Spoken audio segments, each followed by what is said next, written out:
I always knew that I was different. And when I entered middle school, that reality hit me like a truck. All it took, you see, was for me to be wearing those Lance Armstrong bracelets, the ones that were very popular back then. And I would take a bunch of them that I had on my right arm, and I would loop one around on each finger that would hold it back, and then I'd just wave at people. Just like this.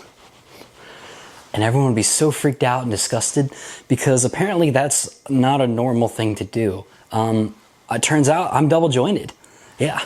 And until that point, I thought everybody was like that. Everyone was like me. I can do fun things like this. My pinky is lying completely flat against the back of my hand. Interestingly, only my left. My right one can't get completely flat.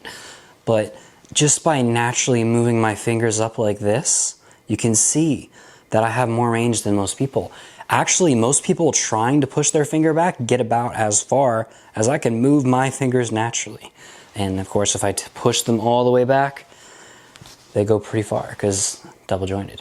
But like I said earlier, it took me until middle school to realize that.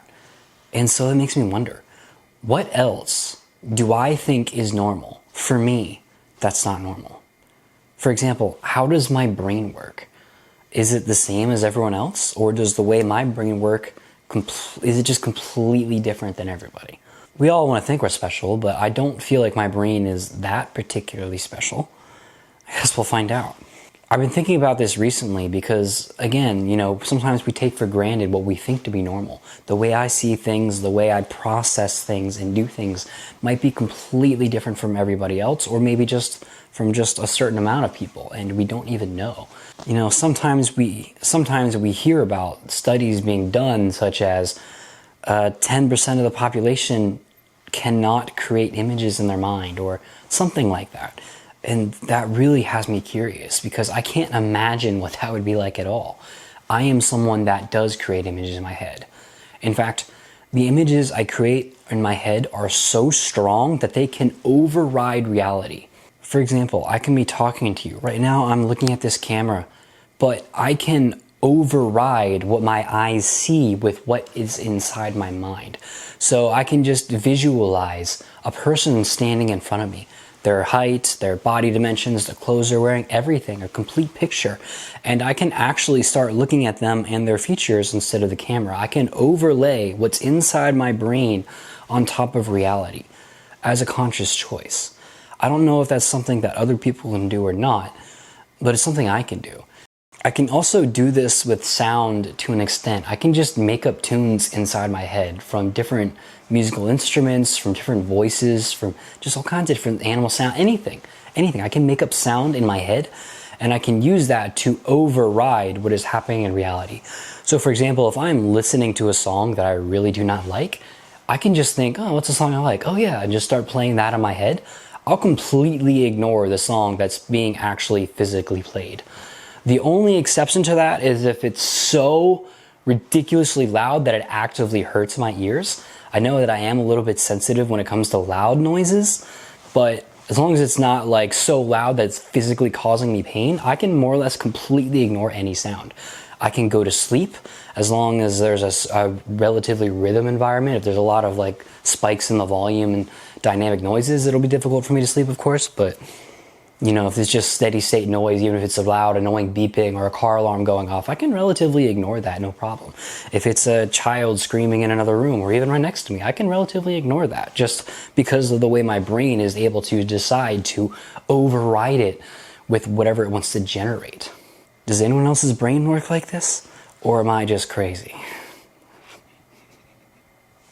Okay, I know for a fact that I'm not the only one out there that's like this. There's plenty of people in my life who I've met that has some form of selective hearing, let's just say. But the degree to what they're doing with that is what I wonder about. Can everyone, well, it's not everyone.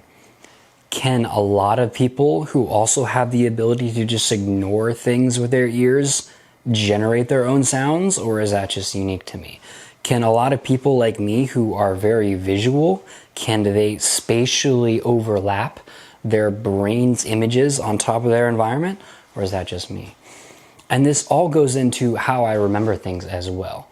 When I remember something, I place myself physically back into that environment that I was in. Let me give you an example. So I had a conversation with someone on a hiking trail. And when I try to remember what we're talking about, I think, okay, I'm on the hiking trail.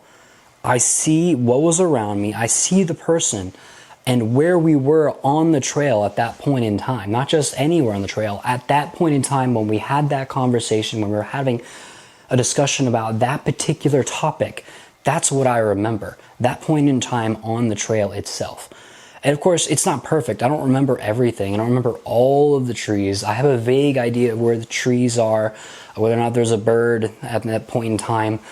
Vague idea about what they're wearing, but not picture perfect. I do not have perfect memory. That's how I remember things. When I'm studying for a test and I read my notes and I'm flipping page after page and then I go in and it says, answer this question where you have to write this essay.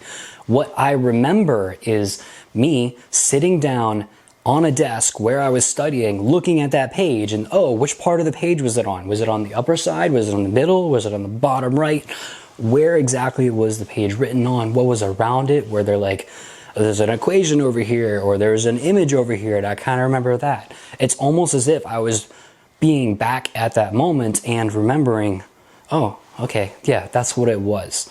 Right, obviously, so the stronger memories will form clear images where weaker memories will be more blurry, as if you're looking through a lens that's out of focus, or certain objects will just completely blend into the background.